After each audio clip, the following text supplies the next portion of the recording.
ಭಾಳ ಗಮನಿಸಬೇಕಾಗಿದೆ.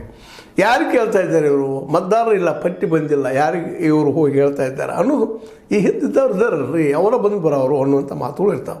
ಯಾಕೆ ಕಟ್ಟಬೇಕಿದಾರ ಆಗಿರ್ತಾರೆ, ಮತ್ತೊಂದು ಆಗಿರ್ತಾರೆ. ಸಹಕಾರ ಸಂಘದಾಗ ಗೊತ್ತದ ನಿಮಗೆ ಯಾರು ಕ್ಲಿಯರ್ ಇರ್ತಾರೆ, ಕರೆಕ್ಟ್ ಇರ್ತಾರೆ ಅಂಥವ್ರಿಗೆ ಲೋನ ಎಲ್ಲ ಕರೆಕ್ಟ್ ತುಂಬಿದವ್ರಿಗೆ ಮತ್ತು 100 ಕಾನೂನುಗಳಿದ್ದಾವೆ ಅವರಲ್ಲ ಸಹಕಾರ ಕ್ಷೇತ್ರದಲ್ಲ.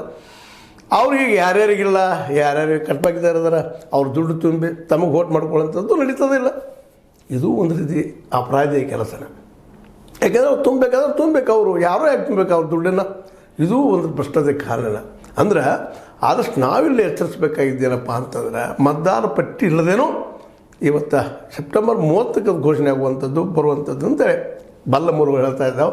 ಅದು ಎಂದೂ ಆಗ್ಬೋದು. ಆ ಮತ ಬೇರೆ. ಈಗ ನನಗೆ ಕೇಳಿ ಬಂದಂಥದ್ದು ನಿಮ್ಮ ಜೊತೆ ಹಂಚ್ಕೊಳ್ತಾ ಇದ್ದೀನಿ. ಅಂದರೆ ಎಷ್ಟು ಪ್ರಭಾವ ಅವ್ರ ಮೇಲದ, ಇದು ಗೆಲ್ಲಬೇಕು ಅನ್ನುವಂಥ ಹಠ ಎಷ್ಟದ ಎಲ್ಲರಿಗೂ ಅಂತ. ಇದು ಒಬ್ರಿಗೆ ಹೇಳುವಂಥದ್ದಲ್ಲ, ಎಲ್ಲರಿಗೂ ಹೇಳುವಂಥದ್ದು.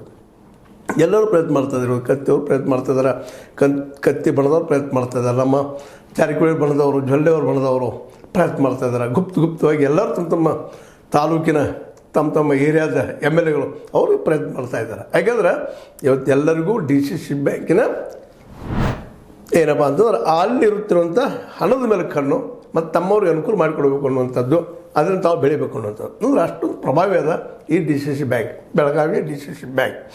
ಯಾಕಂದ್ರೆ ಇಲ್ಲೇ ಅನೇಕ ಅವ್ರವ್ರ ಕೆಲಸಗಳಿಗೆ ಹೆಲ್ಪ್ ಆಗುವಂಥದ್ದು. ಮತ್ತು ಇಲ್ಲೇನು ನಾವು ಗಮನಿಸ್ಬೇಕಾಗಿದ್ದೀರಪ್ಪ ಅಂತಂದ್ರೆ, ಸಹಕಾರ ತತ್ವದಲ್ಲೇ ನಿಜವಾಗಿಯೂ ಅಲ್ಲಿ ರೈತರಿರ್ಬೋದು ಅಥವಾ ಮತ್ತಾರು ಯಾವ್ದಾದ್ರು ಸಹಕಾರ ಸಂಘ ಕಟ್ಟಿರ್ತಾರಲ್ಲ ಅವ್ರಿಗೆ ಹೆಲ್ಪ್ ಆಗುವಂಗೆ ಮಾಡಿರ್ತೀವಿ, ನಾವು ಮಾಡ್ಬೇಕಂತ ಮಾಡಿರ್ತೀವಿ.